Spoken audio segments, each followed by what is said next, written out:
Международная федерация хоккея дисквалифицировала Дмитрия Баскова. Такое решение стало итогом расследования, которое велось почти год. А началось оно, когда спортивного функционера, приближенного к семье главного хоккеиста Беларуси, обвинили в том, что в день убийства активиста Романа Бондаренко он находился на месте преступления. Известие об окончательном решении для многих стало неожиданностью. Ведь в адрес Международной федерации хоккея неоднократно звучали обвинения, что она умышленно затягивает расследование. В ответе международной организации указано, что присутствие Баскова на месте гибели Романа Бондаренко нельзя исключить, но причастен ли он к убийству организации не установлено. Также главу ФХБ обвинили в нарушении Кодекса Международной федерации хоккея и в том, что своим поведением он опорочил принципы Олимпийской хартии, а также нарушил принцип политической нейтральности. Помимо этого, федерация сочла доказанными факты давления на спортсменов из-за их гражданской позиции. В совокупности все они потянули на 5-летнюю дисквалификацию.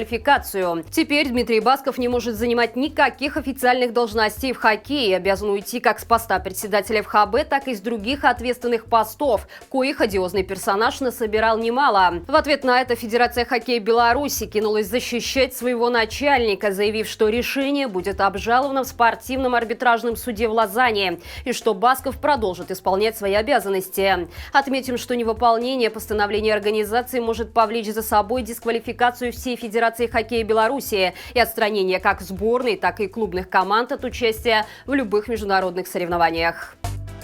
Новый учебный год для учеников 3-й гимназии в Минске начался с вызова «Выдержи или переводись учиться в другое место». Сначала по невыясненным до сих пор причинам в учебном учреждении отравились десятки детей, которые до сих пор находятся в больнице. А теперь ученикам начали угрожать автоматчиками. Директриса Наталья Потиенко, видимо, чувствует над детьми некое превосходство и не упускает возможности лишний раз это продемонстрировать. Так, на днях стало известно, что ярая сторонница нелегитимного собрала всех учеников в спортзале и заявила, что в случае их непослушания она может нажать на некую красную кнопку, и за детьми приедут люди с автоматами. После чего о случившемся оповестят их родителей и проведут с ними профилактическую беседу. После подобных угроз дети вернулись домой в шоке. Важно отметить, что ранее Потиенко работала в 35-й средней школе и 9 августа во время так называемых президентских выборов вызывала на избирателей ОМОН. Бывшим коллегам она запомнилась вечно орущей на детей и подчиненных. К счастью, в нашей стране еще остались в школах работники, которые не идут в ногу с системой.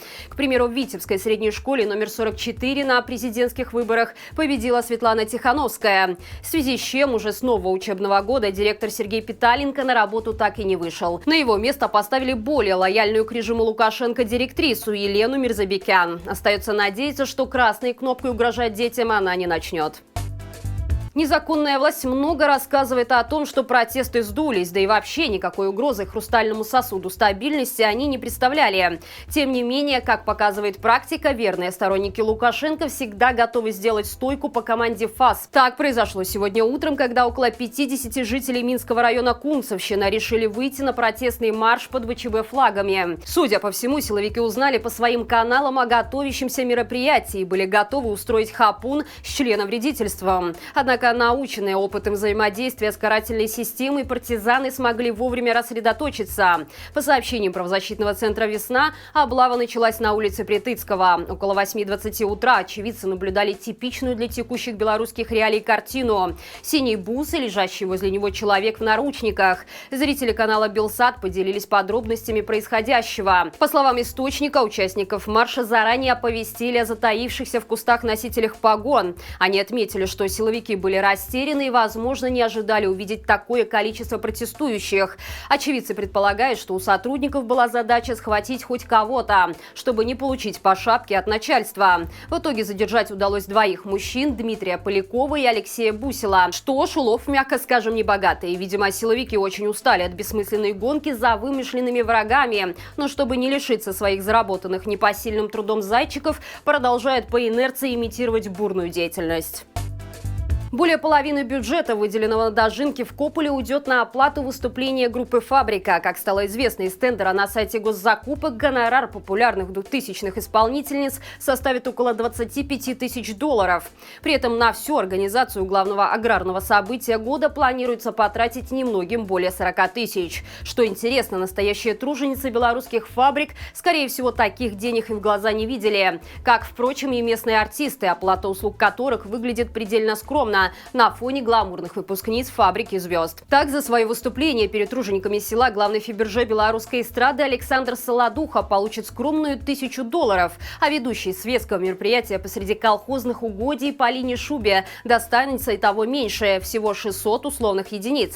Примечательно, что в этом году поводов погулять на все деньги на агрофесте, мягко скажем, немного. Еще в конце августа вице-премьер Александр Субботин сообщил, что урожай зерна в стране хуже, чем планировали.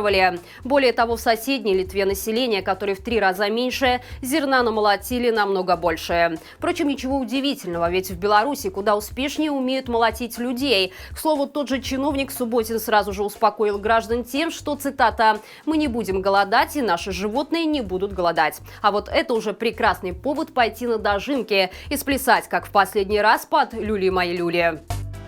Дружественная диктатура в очередной раз подсобила младшему брату. Сегодня российский суд принял решение об экстрадиции в Беларусь брестчанина Вадима Дубойского. На родине мужчина проходит по статье о массовых беспорядках. В августе прошлого года он был задержан и избит в подвале Дома правосудия в Бресте. А затем, спасаясь от преследования, уехал в соседнюю страну, которая показала ему всю широту своей души и дружелюбия. Вадима задержали этой весной и заключили в СИЗО Белгорода. После того, как суд огласил решение, российские правозащитники заявили о намерении направить дело белоруса для рассмотрения в Европейский суд по правам человека. Впрочем, в вопросе соблюдения прав человека кремлевский режим полностью солидарен с Лукашенко. Там тоже иногда не до законов. Отметим, что взаимодействие между карательными органами братских диктатур отлично налажено. Известно немало случаев экстрадиции из России в Беларусь за участие в протестах 2020 года. Самым резонансным из них стала выдача бойца ММА Алексея Кудина. Несмотря на действующее решение СПЧ о запрете высылки спортсмена в Беларусь из-за угрозы его жизни, российская сторона передала мужчину белорусским чекистам. Сразу после этого в сети появилось покаянное видео Кудина, в котором он признался в преступлении, а затем состоялся суд, назначивший бойцу 2,5 года тюрьмы. Отметим, что в настоящее время еще несколько белорусов ждут экстрадиции. Среди них участники протестов Андрей Казимиров и Евгений Шабалюк. Задержанные подали апелляцию на решение суда первой инстанции. Вместе с тем нельзя не вспомнить и о победах российских правозащитников. Например, случай с белорусом Николаем Давидчиком, который более 20 лет прожил в России. Во время протестов на родине администрировал чат города Лида. Решение об экстрадиции в его отношении было отменено Генпрокуратурой, и Николай смог уехать в Польшу. Друзья, сегодня в 20:00 подключайтесь к нашему прямому эфиру на канале Маланка Лайв. Обсудим, кто и как лоббирует интересы Лукашенко в Европе. Зачем режим уничтожает белорусский язык и какими могут быть последствия интеграции с Россией. Смотрите, задавайте свои вопросы, мы их обязательно озвучим нашим спикерам. Валерию Ковалевскому, Максиму Жбанкову, Павлу Усову и Ярославу Романчуку. Хорошего всем вечера и живи Беларусь!